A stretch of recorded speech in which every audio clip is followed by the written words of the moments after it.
We begin the program with breaking news in Syria, where we're getting reports of violence between Syrian government forces and Kurdish-led Syrian Democratic Forces that control the country's northeast. Armed confrontations are being reported in Aleppo.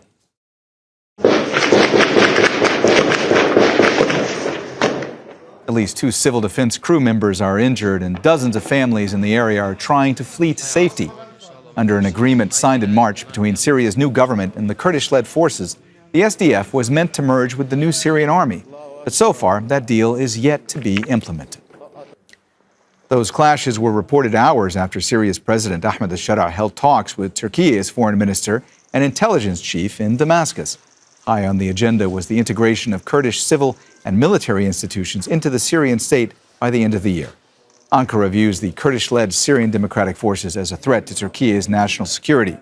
The Turkish foreign minister says so far the SDF has shown no real intention on making progress in the negotiations. All right, let's go now to Ayman Oganna, our correspondent who's live for us in Damascus. Ayman, just talk us through what's been happening in Aleppo. What's the latest we're hearing at this hour? So clashes are currently ongoing. We've heard reports of gunfire and even shelling in Aleppo between Kurdish-led Syrian Democratic Forces, SDF, and government forces. The catalyst for the fighting was, as you mentioned, the high-level delegation that came to Damascus to discuss the thorny issue of integrating SDF fighters into Syrian government forces. Ayman, has there been this level of fighting in Aleppo in the last year? Have we seen that? Or in this context, is this the worst that we've seen? There has been fighting in Aleppo sporadically throughout the year. The last major clashes were in October. But what we're hearing now sounds like this could be likely the worst we've seen this year. And it comes at a very delicate time. The issue of integrating the SDF was supposed to come to a head and be finalized by the end of this year. But these clashes mean that perhaps that's not going to happen anytime soon. The SDF are in a position where they have some leverage against Damascus. They control Syria's oil reserves, their wheat reserves. They're in control of the ISIL prisons in Syria. And they also have a very close working relationship with the US. They have been the US military's main stable partner in the fight against ISIL in Syria. So they're probably calculating what they have to lose by integrating and what they have to gain by remaining an armed faction. Ayman, obviously it's a fluid situation. We're awaiting more details to emerge. But if you would, just talk us through, for our viewers, more about the overall security situation in Syria right now, a year after the fall of Bashar al-Assad.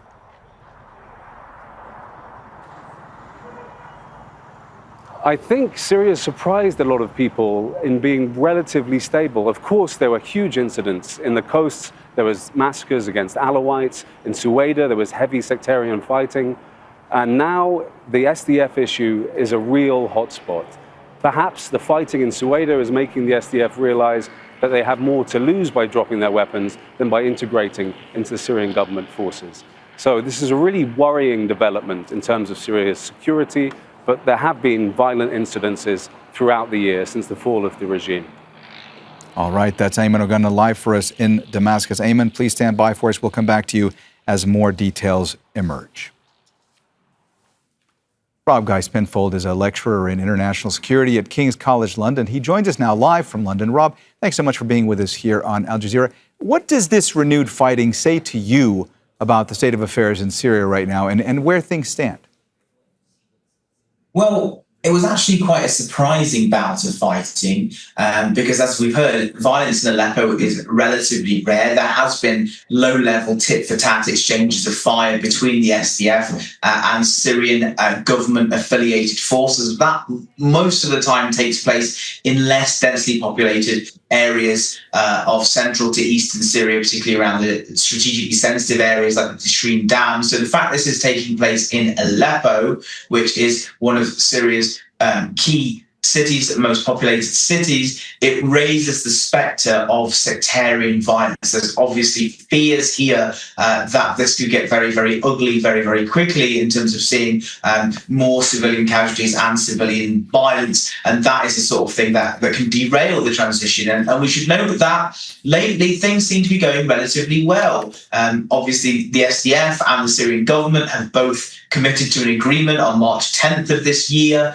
There's been some signs that the Turkish government was showing some leeway and a softening of positions there as well. So this threatens to get us back to square one, to derail the talks, and it also raises the spectre of further sectarian violence against civilians. Rob, I'm glad you mentioned the Turkish government and the component that plays here, because all of this is happening as the Turkish foreign minister, Hakan Fidan, is in Damascus. Has anything tangible come out of those meetings, and what is at stake overall for Turkey here?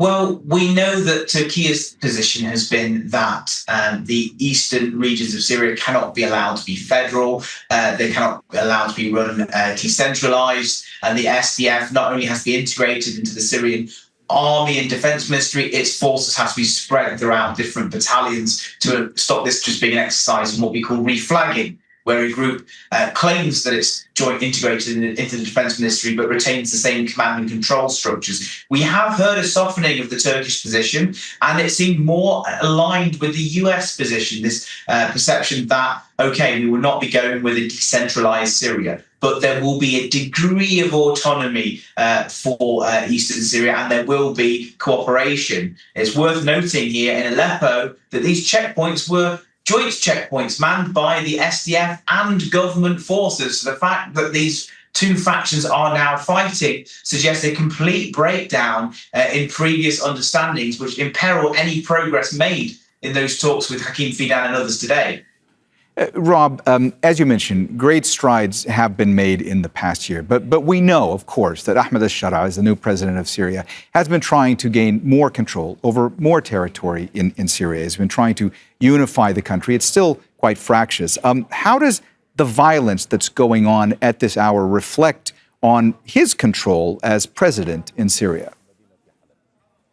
Well, this is exactly the problem, Mohammed.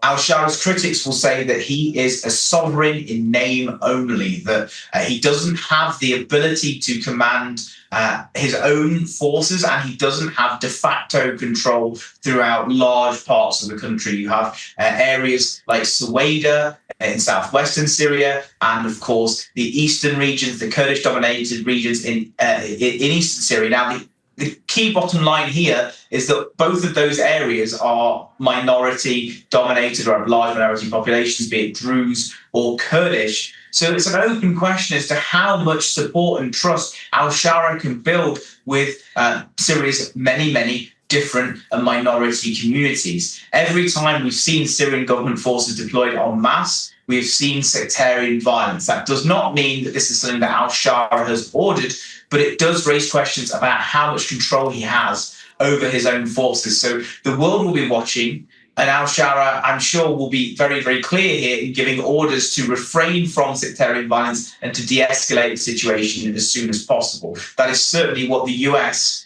and other key regional actors will be pressing him to do. All right, Rob Geiss-Penfold, lecturer in international security at King's College London. Thanks so much for joining us on Al Jazeera. Great to get your perspective. Thank you. Don't miss out and get full picture. Subscribe to Al Jazeera for reliable news and expert insights. Like, share, stay ahead.